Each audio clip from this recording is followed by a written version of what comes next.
Hello friends, unique commerce अकॅडमीच्या online लेक्चरमध्ये तुमचं पुन्हा एकदा स्वागत आहे. मित्रांनो, आपण आजच्या व्हिडिओमध्ये आपला जो कॉमर्स फॅकल्टीचा सब्जेक्ट आहे बुक कीपिंग अँड अकाउंटन्सी, यामधील जो आपला चॅप्टर नंबर 2 आहे meaning and fundamentals of double entry book keeping, या सेकंड नंबरच्या चॅप्टरमधील जो आपला मेन पॉईंट होता अकाउंटिंग इक्वेशनला मुलांना आपण सुरुवात केली होती. त्यामध्ये आपले प्रॉब्लेम नंबर 1 आणि 2 म्हणजे टू एक्झाम्पल्स आपले क्लिअर झाले होते. आणि आजच्या व्हिडिओमध्ये आपण अकाउंटिंग इक्वेशनचं थर्ड नंबरचं जे काही एक्झाम्पल आहे प्रॉब्लेम नंबर 3 सुरू करणार आहे. पण त्याआधी मित्रांनो, तुम्हाला एक छोटीशी विनंती आहे, तुम्ही जर चॅनलला नवीन असाल तर चॅनलला सबस्क्राईब करायला विसरू नका, बेल आयकॉनला प्रेस करायला विसरू नका, जेणेकरून येणाऱ्या व्हिडिओची नोटिफिकेशन तुम्हाला आधी बघता येईल.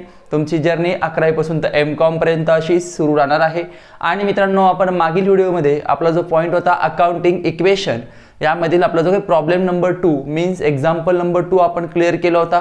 तो व्हिडिओ तुम्ही बघितला नसेल तर त्या व्हिडिओची लिंक तुम्हाला ह्या व्हिडिओच्या डिस्क्रिप्शन बॉक्समध्ये दिली जाणार आहे. तसेच तुम्ही ह्या व्हिडिओच्या वरती आय बटन क्लिक करून तो व्हिडिओ बघू शकतात. आणि मित्रांनो, आता आपला जो काही प्रॉब्लेम नंबर 3 आहे मीन्स एक्झाम्पल नंबर 3 तो आपण क्लिअर करूया. तर मुलांना तुम्हाला बोर्डवर हा सोल्युशनचा चार्ट आहे. आपलं सोल्युशन कसं असतं हे तुम्हाला आता माहीत झालेलंच आहे. पहिले एकदा आपण प्रॉब्लेम क्लिअर करू आणि मग आपल्या बोर्डवर कंटिन्युअसली सोल्युशन घेऊया. तर तुमच्या टेक्स्टबुकमधील पेज नंबर 35 पान नंबर 35 वरील illustration number 3, illustration means problem means example, तरच ऑप्शनल वर्ड यूज केलेला असतो. मग तर तुमच्या बुक्समध्ये तुमचं बुकचं जे काही प्रॉब्लेम नंबर 3 जो आहे तो तुम्हाला बोर्डवर डिस्प्ले केलेला आहे. तर समजून घेऊ आपण. बघा त्यांनी काय सांगितलंय. Illustration number 3, give the accounting equation for the following transaction. Give the accounting equation for the following transaction. काही ट्रान्झॅक्शन्स आहे तुमच्या समोर आणि तुम्हाला ते काय करायचं, त्याचं इक्वेशन करायचं. तुम्हाला इक्वेशन ही कन्सेप्ट क्लिअर आहे की आपल्याला ॲसेटची व्हॅल्यू आणि कॅपिटल प्लस लायबिलिटीची व्हॅल्यू काय यायला पाहिजे, इक्वल यायला पाहिजे. तुम्ही बघितलं असं सोल्युशनमध्ये तुम्हाला फॉर्म्युला दिसतो बघा, asset is equal to liabilities plus capital, अशा पद्धतीने. तर बघा पहिलं ट्रान्झॅक्शन बघा काय सांगितलं त्यांनी. Arjun started business with cash ₹90,000. अर्जुनने बिझनेस सुरू केला. बिझनेसमध्ये अर्जुनने किती पैसे आणले, 90,000 रुपये आणले. आता तुम्हाला विचार करताना बिझनेसच्या बाजूने विचार करायचा आहे, व्यवसायाच्या बाजूने विचार करायचा आहे. कारण मुलांना व्यवसाय आणि ती व्यक्ती यांचं अस्तित्व हे वेगवेगळं असतं. मग आता व्यवसायाच्या बाजूने विचार करत असताना व्यवसायामध्ये पैसे आले. मग व्यवसायामध्ये पैसे आले, कॅश कम्स इन आहे. मग कॅश कम्स इन म्हणल्यावर कॅश काय असणार आपल्याकडे, आपल्या ॲसेट. कॅश तुम्हाला माहिती आहे, कॅश आपली ॲसेट आहे. मग कॅश आपल्या ॲसेटमध्ये ॲड व्हायला पाहिजे, हे तर तुम्हाला फिक्स माहिती आहे. आणि मुलांनो, आता मला सांगा, ज्यावेळेस एखादा व्यक्ती बिझनेसमध्ये पैसे गुंतवितो किंवा बिझनेसमध्ये पैसे घेऊन येतो, त्या पैशाला आपण काय म्हणतो, कॅपिटल. मग आता कॅपिटल म्हणलं आपल्याकडे कॅपिटलचं हेड आहे. तर कॅपिटलच्या हेडमध्ये तुम्हाला अमाऊंट घ्यावं लागेल. मग तुमचा पहिला इफेक्ट, 2 इफेक्ट आपल्याला घ्यायचे कारण आपण डबल एंट्री ड्युएल इफेक्ट घ्यायचे. तर पहिला इफेक्ट तुमचा कुठे येणार, ॲसेट साईडला येणार. का, तुमच्या बिझनेसमध्ये कॅश आलेली आहे, कम्स इन म्हणजे ॲसेटमध्ये घ्यायचं आहे. पहिला इफेक्ट ॲसेट साईड आणि दुसरा इफेक्ट ते जे काही त्या व्यक्तीने त्या बिझनेसमध्ये पैसे आणलेले असतात ते पैसे आपलं काय असतं, कॅपिटल. म्हणून दुसरा इफेक्ट कुठे घ्यायचा आहे, कॅपिटलला घ्यायचा आहे.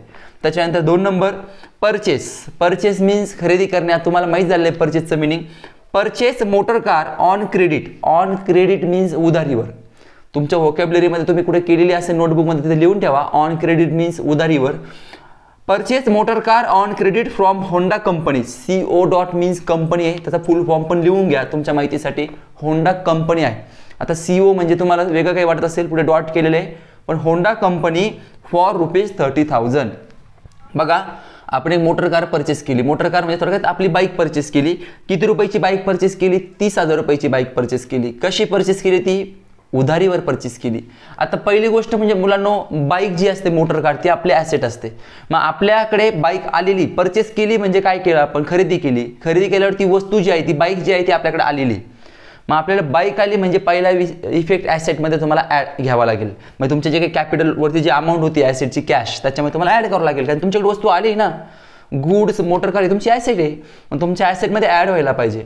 आणि मुलांनो, आपण ॲसेटमध्ये ॲड केले इथपर्यंत बरोबर आहे, पण आपल्याला भविष्य काळामध्ये त्या वस्तूचे पैसे द्यायचे की नाही. आपण उधारीवर खरेदी केली ना, मग उधारीवर खरेदी केली म्हणजे आपल्याला भविष्य काळामध्ये त्या वस्तूचे पैसे द्यायचे. मग त्या वस्तूचे पैसे आपल्याला भविष्य काळात द्यायचे म्हणजे ती आपली काय झाली, लायबिलिटी झाली. मग पहिला इफेक्ट तुमच्या ॲसेट साईडला घ्यायचा आहे आणि दुसरा इफेक्ट तुम्हाला ते पैसे द्यायचे, बाकी भविष्य काळात तुम्हाला ते द्यायचे. त्यामुळे दुसरा इफेक्ट कुठे घ्यायचा आहे, लायबिलिटीचा. जेव्हा मुलांना लक्षात घ्या, वस्तू आपण उधारीवर खरेदी करतो त्यावेळेस इफेक्ट आपला लायबिलिटीलाच असतो. उधारीवर ज्यावेळेस वस्तू खरेदी केली जाते त्यावेळेस इफेक्ट फिक्स कुठे येतो, लायबिलिटीज साईडला. ॲसेट अँड लायबिलिटीज असे तुमचे 2 इफेक्ट होतील. त्यानंतर 3 नंबर बघा. आता 3 नंबर पण सेम ट्रान्झॅक्शन आहे. तुम्हाला 2 नंबरचं ट्रान्झॅक्शन समजलं असेल तर 3 नंबरचं ऑटोमॅटिक समजेल बघा. Purchase goods from Karan. करणकडून परचेस गुड्स परचेस केल्या, करणकडून वस्तू खरेदी केल्या आपण, वर्थ ₹10,000 ऑन क्रेडिट. म्हणजे 10,000 रुपयाच्या वस्तू उधारीवर खरेदी केल्या. ऑन क्रेडिट मीन्स उधारीवर, तुम्हाला माहिती आहे.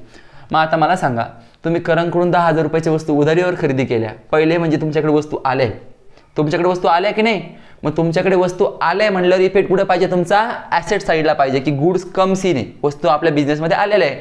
वस्तू आल्या म्हणजे पहिला इफेक्ट तुमचा बॅलन्स शीटच्या म्हणजे आपल्या ॲसेटला होईल.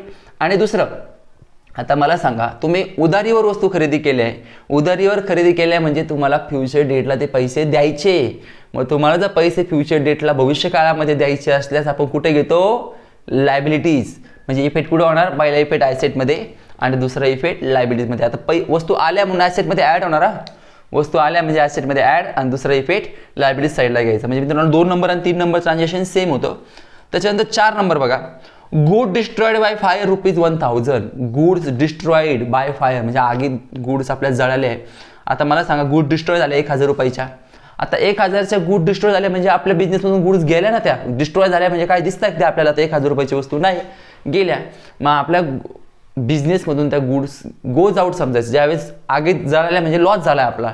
मग पहिलं म्हणजे तुमच्या ॲसेटमधून लेस. तुमच्या ॲसेटमधून काय करायचं, लेस. का लेस करतोय आपण, ते आपल्या जळाले, आपला लॉस झालाय.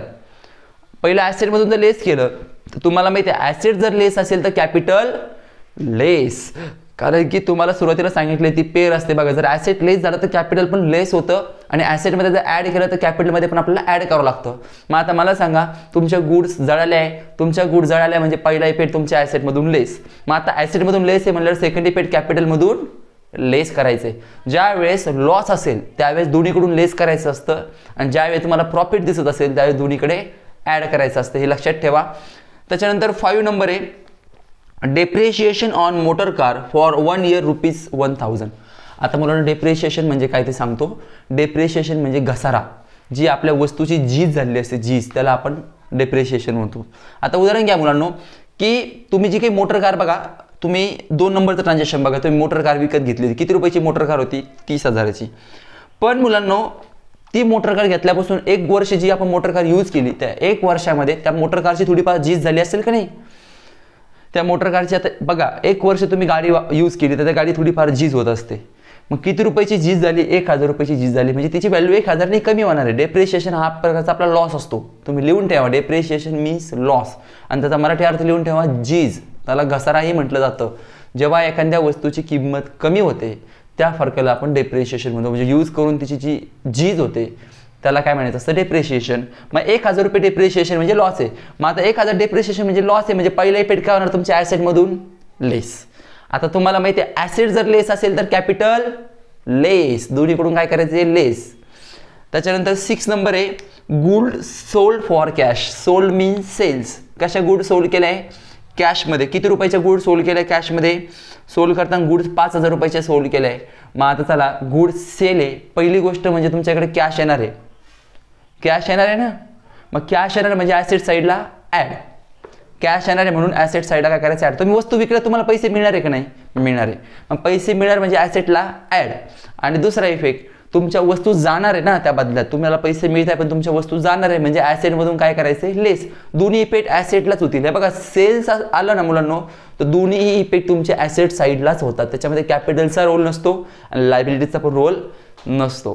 त्याच्यामुळे एवढंच लक्षात ठेवा. आता आपण आपलं जे काही सोल्युशन आहे त्या सोल्युशनला सुरुवात करूयात. तर बघा तुमचं फॉर्मॅट आपण क्लिअर करू. पहिला आहे कॉलम सिरियल नंबर म्हणजे 1 2 3 4 5 6 हे तुम्हाला माहीत आहे. त्यानंतर आहे नेक्स्ट ट्रान्झॅक्शन. ट्रान्झॅक्शन म्हणजे जे आपले आता आपण जे काही ट्रान्झॅक्शन समजून घेतले ते आपल्याला याच्यामध्ये लिहायचे असतात. त्याच्यानंतर पुढचा कॉलम आहे आपला ॲसेट्स. त्यापुढे is equal to liabilities plus capital. मग चला आपण सुरुवात करू आता प्रॉब्लेमला. चला घ्या पहिलं ट्रान्झॅक्शन घ्या.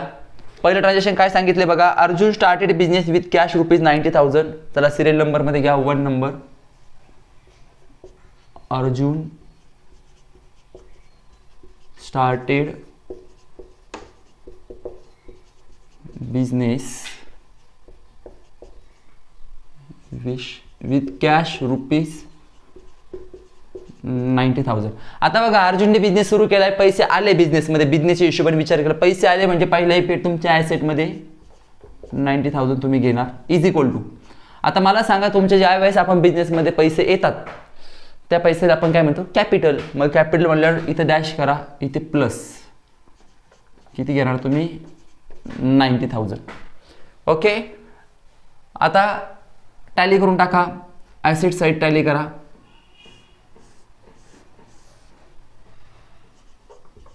$90,000 is equal to dash plus 90,000. बघा तुमची व्हॅल्यू मॅच होते, बघा चेक करा, व्हॅल्यू मॅच. चलो सेकंड नंबर काय सांगितलं बघा, purchase motor car on credit from Honda company for ₹30,000.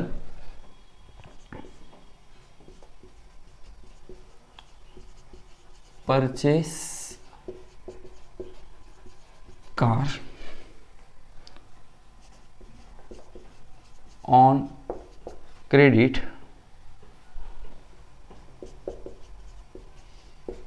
Honda company 30,000. बघा आता आपण इथे काय केलंय, परचेस मोटर कार खरेदी केली. मोटर कार किती रुपयाची मोटर कार खरेदी केली आहे 30,000 रुपयाची. कशी खरेदी केली ऑन क्रेडिट मीन्स उधारीवर खरेदी केली. मग मुलांना उधारीवर खरेदी केली म्हणजे वस्तू आपल्याकडे आलेली आहे. मग वस्तू आपल्याकडे आली म्हटल्यावर इथे प्लस करा, किती प्लस करणार तुम्ही. आता वस्तू किती रुपयाची आहे 30,000ची वस्तू आपल्याकडे आलेली is equal to.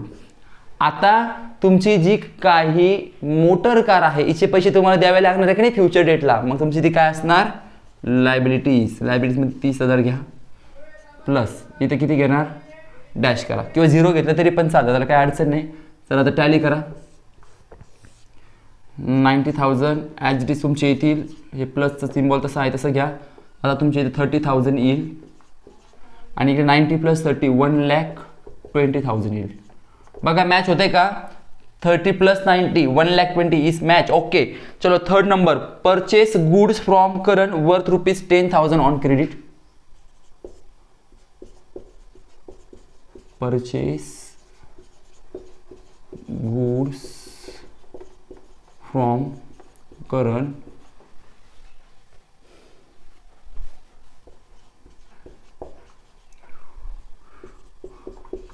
$10,000 on credit. चला गुड्स परचेस केलाय, कोणाकडून परचेस केलाय करणकडून परचेस केलाय. किती रुपयाच्या परचेस केलाय 10,000च्या ऑन क्रेडिट. पहिले म्हणजे वस्तू आल्या म्हणजे ॲसेटमध्ये काय करा ॲड इज इक्वल टू. आता तुम्हाला माहिती आहे ॲसेटमध्ये ॲड म्हणजे त्या वस्तूचे पैसे आपल्याला उधारीवर असल्यामुळे द्यावे लागेल की नाही फ्युचर डेटला. आता उधारीवर आहे, उधारीवर म्हणलं म्हणजे effect always shows on liability side. जर तुमच्या वस्तू उधारीवर असेल तर तुमचा इफेक्ट कुठे असणार लायबिलिटी साईडला असणार. 10,000 प्लस 0 घ्या. चला करा tally. 1,20,000 + 10 130 is equal to 30 + 10 40 plus 90 + 0 90. बघा मॅच होतंय का 90 + 40 1,30,000. Okay match. चलो fourth number, good destroyed by fire 1,000. चलो फोर्थ नंबर घ्या, गुड्स डिस्ट्रॉयड बाय फायर ₹1,000. बघा 1,000 रुपयाच्या ज्या काही वस्तू होत्या त्या आपल्या डिस्ट्रॉय झाल्या म्हणजे जळाल्या. आता आपला लॉस आहे ना डिस्ट्रॉय झाले म्हणजे. मग लॉस म्हणजे पहिल्या ॲसेटमधून लेस, किती लेस करायचं ॲसेटमधून 1,000 इज इक्वल टू. आता तुम्हाला माहिती आहे ज्यावेळेस आपला लॉस होतो त्यावेळेस कॅपिटल आठवायचं. इथं तर काही येणार नाही डॅश प्लस इथे -1,000. चला आता करा. बघा 1,30,000 - 1 1,29,000 येते बघा is equal to 40 as it तुमचे तसेच येतील. प्लसचं सिम्बॉल घ्या आणि 90 - 1 89. बघा मॅच होते का 89,000 + 40 म्हणजे 89,000 + 40,000 1,29,000 येते बघा. Okay match. त्याच्यानंतर 5 नंबर बघा, depreciation on motor car for 1 year is ₹1,000. 5 number depreciation on motor car for 1 year is ₹1000. म्हणजे बघा आपण जे मोटर कार बघा इथे परचेस केलं होतं बरोबर ना, तर त्या मोटर कारवर आपल्याला डेप्रिशिएशन म्हणजे झीज झाली त्या मोटर कारची किती रुपये झीज झाली, त्याचं व्हॅल्युएशन किती झाले झीजचं 1000 रुपये. म्हणजे मुलांना झीज होणे म्हणजे डेप्रिशिएशन हा लॉस असतो. डेप्रिशिएशनसाठी लिहून ठेवा, depreciation is always loss. Depreciation loss असतो, मग 1000 रुपये लॉस आहे. मग चला परत मायनस करा, किती मायनस करायचं आता 1000 मायनस. आता इकडे लेस केलं म्हणजे इथे काही येणार नाही, इकडे पण काय होणार 1000 लेस. चला मायनस करा. आता 1,29,000 वजा 1,28,000 is equal to 40 as it is तुम्ही घ्याल प्लस 89 वजा 1 88,000. बघा व्हॅल्यू मॅच होते का, 88,000 प्लस 40,000 1,28,000 येते. Okay match. आणि शेवट number goods sold for cash ₹5,000. आता गुड्स सोल्ड सेल केलाय, किती रुपयाचा सेल केलाय 5,000च्या. घ्या 6 number goods sold for cash ₹5,000. चला गुड्स सोल्ड केलाय 5,000 रुपीजच्या. आता पहिला इफेक्ट, आता गुड्स सोल्ड म्हणल्यावर पैसे येणार आहे, पैसे येणार आहे की नाही. मग पहिला इफेक्ट किती पैसे येणार आहे 5,000 प्लस करा. पण तुमच्याकडे पैसे येणार आहे पण तुमच्या वस्तू जाणार आहे, त्या बदल्यात जाणार नाही. गुड्स मीन्स वस्तू जाणार आहे ना, तुम्ही जर वस्तू विकल्या तर वस्तू तुमच्याकडून जाणार आहे त्या व्यक्तीला. मग आता वस्तू जाणार म्हणजे पण लेस करावं लागेल. मग परत लेस किती घेणार तुम्ही 5,000. चला करा. 1,28,000 आणि 5 1,33,000 आणि 1,33,000 परत 5 गेलं तर व्हॅल्यू सेम असणार. 1,28,000 is equal to 40,000 as it is घ्या 40,000 प्लस 88,000. Okay match. याला नाव द्या टोटल. काय नाव द्या टोटल. मुलांनो अशा पद्धतीने आपला जो काही अकाउंटिंग इक्वेशनचा प्रॉब्लेम नंबर 3 होता तो आपण समजून घेतला. मुलांना तुम्हाला प्रॉब्लेम समजला असेल असं मी गृहीत धरतो. व्हिडिओ आवडला चॅनल लाईक शेअर आणि सबस्क्राईब करायला विसरू नका. थँक्यू.